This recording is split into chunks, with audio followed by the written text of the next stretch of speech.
सात संगत जी, प्यार से कहना ध्यान निरंकार जी। ये मन के भाव इस निराकार से ये गहरा नाता, जो भी संदेश भी मिला वो रूहानियत से भरा जीवन में उतर जाए तो कैसे ये जीवन तब्दील हो सकता है। एक और भी अनुभव अभी सभी ने किया कि चाहे सत्संग के दौरान इधर से महात्मा कुछ कह रहे और पास ही कोई ग्राउंड में शायद क्रिकेट का मैच, और कैसे वो आवाज़ उनके माइक की भी हम तक आ रही,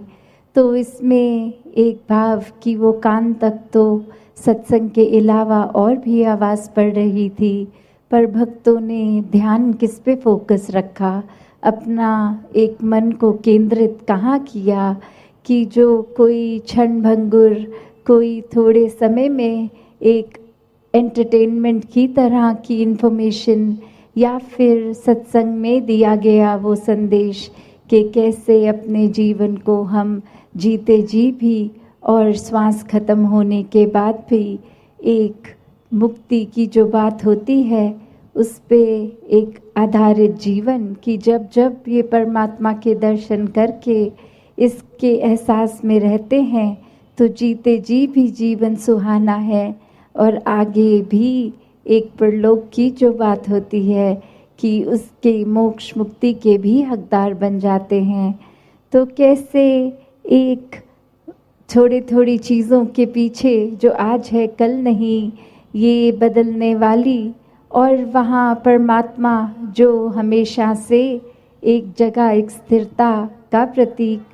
तो कैसे स्थिर जीवन को जहाँ जीना हर किसी के एक संभव है, और कैसे छोटी छोटी चीज़ें अगर अभी आ भी रही हैं तो इस परमात्मा पे ही ध्यान केंद्रित रखेंगे तो कब आके चली गई वो एक मन को फिर तड़प नहीं देती, एक मन में उथल पुथल नहीं होती।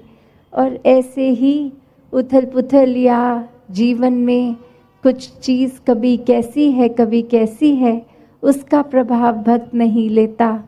एक कहानी भी दासी के ध्यान में आ रही कि कैसे एक व्यक्ति के पास एक घोड़ा, और वो रातों रात घोड़ा अपने आप को छुड़वा के स्टेबल से भाग गया,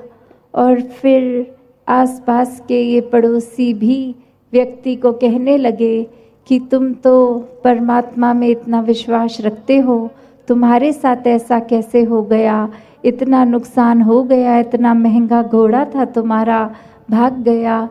और वहीं कुछ समय बाद देखते हैं कि वो घोड़ा अपने साथ कुछ जंगली घोड़े और लेके एक झुंड में आ गया,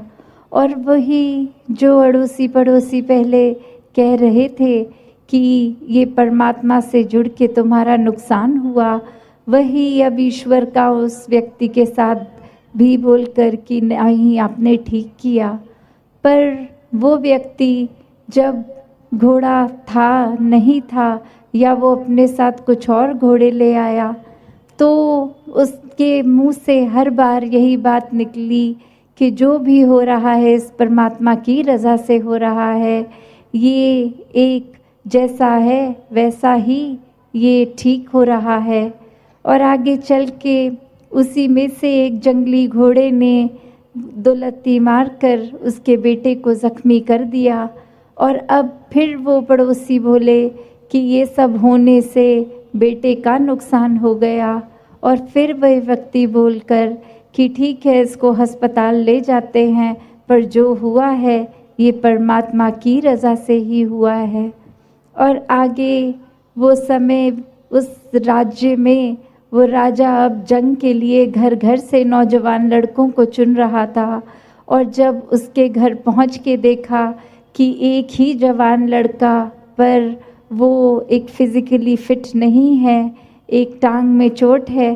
तो वो जंग में उसको साथ नहीं लेके जाते। और फिर वही एक दोस्त मित्र उस व्यक्ति के कहते कि ये घोड़े की चोट से इसका चोट लगना तो फ़ायदेमंद हो गया, क्योंकि पता नहीं इस वॉर के बाद, ये जंग के बाद वापस सलामत आता भी कि नहीं। तो ये ठीक ही हुआ कि इसको चोट लग गई और ये नहीं जा पाया जंग में। और उस समय भी मनोस्थिति उस इंसान की यही कि ये भी हुआ है तो परमात्मा की इच्छा से, एक रज़ा में, एक भाड़े में रहकर हुआ है।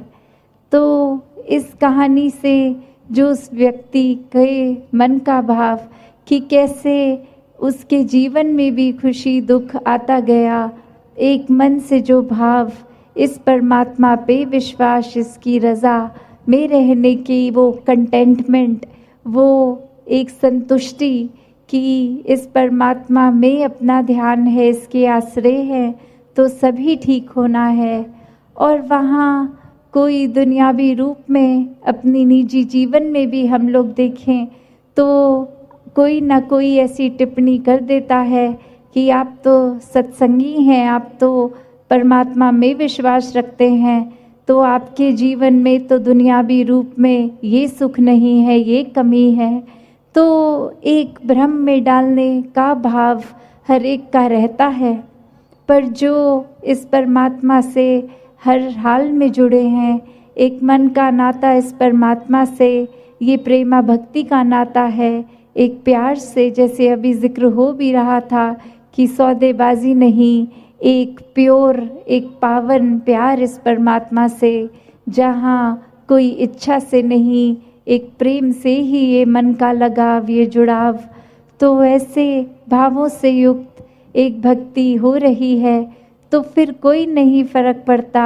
कि कोई क्या कह रहा है क्या नहीं, क्योंकि भक्त को अपना जीवन पूर्ण लगता है कि ये परमात्मा पूर्ण है, इसका किया सब पूर्ण है, जो दिया वो भरपूर है, जो नहीं दिया और हमारी इच्छा है कि जीवन में वो वस्तु आए, वो व्यक्ति आए, तो उसमें भी परमात्मा को बेहतर पता है। तो फिर अगर किसी ने उस बात पे कोई टिप्पणी कर भी दी तो उसका प्रभाव मन पे नहीं, बस ये ही कि इस परमात्मा से जुड़े हैं तो सब कुछ मिल गया है, इस परमात्मा ने जो दिया है वो काफ़ी है। तो कैसे ये संतुष्टि की बात मन में जब आती है, एक मन से इस परमात्मा का हर हाल में शुक्राना आता है, तो ही वाकई ही जीवन बहुत आसान हो जाता है। एक मन में बातों का बोझ नहीं रहता, एक मन में किसी के कहने से कुछ बात का इस तरह चोट नहीं पहुंचती, ठेस नहीं पहुंचती। और अगर किसी के शब्द कुछ सुन भी लेते हैं जो अच्छे नहीं, उसको मन से बाहर निकालना और उसी समय उस व्यक्ति के लिए भी मन में कोई नफ़रत का भाव या एक बुरा सोच उसके लिए नहीं बैठती, ना ही ये उम्मीद भी आती है कि अब इस इंसान ने एक बुरा भला बोल तो दिया है, पर ये जब तक माफ़ी नहीं मांगेगा माफ़ नहीं करेंगे। तो वैसे भी भाव फिर मन में उपज नहीं लेते, क्योंकि जब वो भी पल में देख कर के किसी ने कुछ कहा तो वो बात को अनसुना करना भी ये चेतनता है। इस बात को पकड़ के रखना नहीं हमेशा के लिए। कोई घटना घट गई सो घट गई, एक किसी ने कोई बात बोल दी तो बोल दी। अगर हम और गहराई में भी जाएं तो वो बात बोलने के समय भी कुछ शब्द ही तो मुँह से निकले थे, वो शब्द को दिमाग में घर ना करने दें तो मन को ठेस भी नहीं पहुंचती। तो ऐसी चेतनता को इस ब्रह्म ज्ञान के बाद हर किसी ने हर पल अपनाना है कि चाहे परिस्थिति, लोग, कुछ भी, कैसा भी समय, पर खुद को स्थिर रखना एक अपने ही मन की बात है। एक परमात्मा के एहसास को हर समय इसमें रहकर सिमरन रूप से एक ध्यान बनाकर निराकार पे पूरा विश्वास बनाना भी फिर एक हम पे ही निर्भर करता है कि हम डगमगा जाएं या पूर्ण रहें, पक्के रहें इस रास्ते पर जो सच्चाई का रास्ता ये ब्रह्म ज्ञान मिला है, इस पे विश्वास पूरा बना के रखें। तो कैसा जीवन जीना है ये चुनाव भी हमारा है। तो समय की ओर ध्यान जाता हुआ दासी का और अधिक शब्दों का सहारा ना लेके इन्हीं शब्दों से आपसे आज्ञा लेगी। सात संगत जी, धन निरंकार जी।